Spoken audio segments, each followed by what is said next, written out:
Saya pernah mendengar seorang teman mengatakan dari gurunya bahwa seorang yang ingin mencampur adukan madhab dapat dihukumi haram.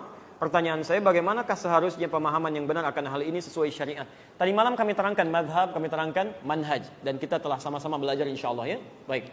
Teman-teman sekalian, manhaj itu semua ketentuan yang berasal dari Nabi. Madhab itu pilihan yang diambil dari ketentuan-ketentuan tadi. Ya. Sebagai contoh singkat, Anda bertakbir dalam sholat. Takbir pertama bisa sejajar dengan bahu di sini. Hadwaman kibaihi. Dalilnya Al-Bukhari nomor hadis 715. Takbir kedua itu sejajar dengan daun telinga di sini. Dalilnya hadis Muslim nomor hadis 391 dan An-Nasai 1101. Jadi boleh bertakbir begini, Allahu Akbar, boleh bertakbir di sini. Itu manhaj namanya. Ya, ketentuan yang diberikan dengan kedua-duanya boleh diamalkan.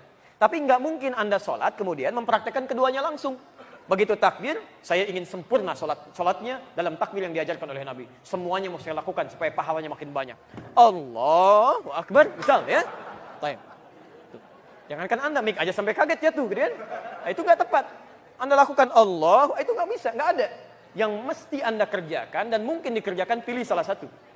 Imma Anda sejajar dengan bahu atau sejajar dengan daun telinga. Nah, ketika Anda memilih salah satu itu disebut dengan madhab, pilihan yang ada. Nah, teman-teman sekalian, pilihan-pilihan ini itu kadang-kadang disampaikan oleh Nabi ada yang ilatnya. Ilat itu sebab pilihan turun berdasarkan kondisi-kondisi tertentu. Misal, ada kondisi darurat,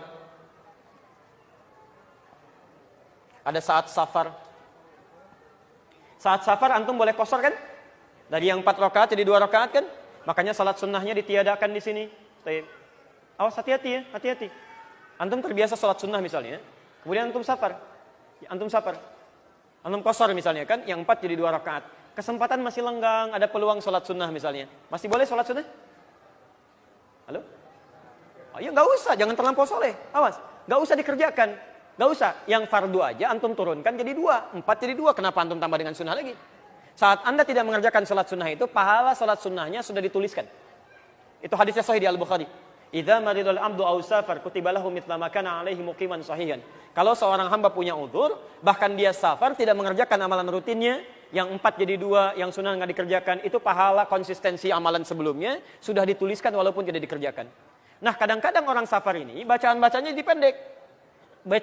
Doa istiftah atau iftitah itu ada 12 doa. Dari yang paling panjang sampai yang paling pendek. Yang panjang misalnya, ya, yang wajah tu wajah lilladzi fataras samawati wal arda dan seterusnya, itu di hadis Muslim nomor hadis 1848 dari Ali bin Abi Thalib. Ada yang baca Allahumma ba'id baini wa baina khatayaya di Al-Bukhari nomor hadis 711. Tapi ada juga yang pendek, Allahu akbar kabira, alhamdulillahi katsira, wa subhanallahi bukratan wa asila, itu kan? Abu Dawud nomor hadis 649. Ada yang a'udzubillahi samil alim minasyaitonir rajim. Ada yang subhanadzil mulki wal malakut wa izzati waz jabarut. Ya. Baik, dalam keadaan antum terburu-buru, safar, darurat, Anda bisa memilih yang paling pendek. Pendek. Duduk di antara 2 sujud misalnya. Kan bacaannya ada yang panjang sampai 7 bacaan. Rabbighfirli warhamni wajburni warfa'ni dan seterusnya. Tapi ada pilihan yang pendek. Rabbighfirli pendek. Duduk di antara 2 sujud. Duduk di antara 2 sujud. Nah. Ini dibacakan karena bergantung situasi yang ini, darurat.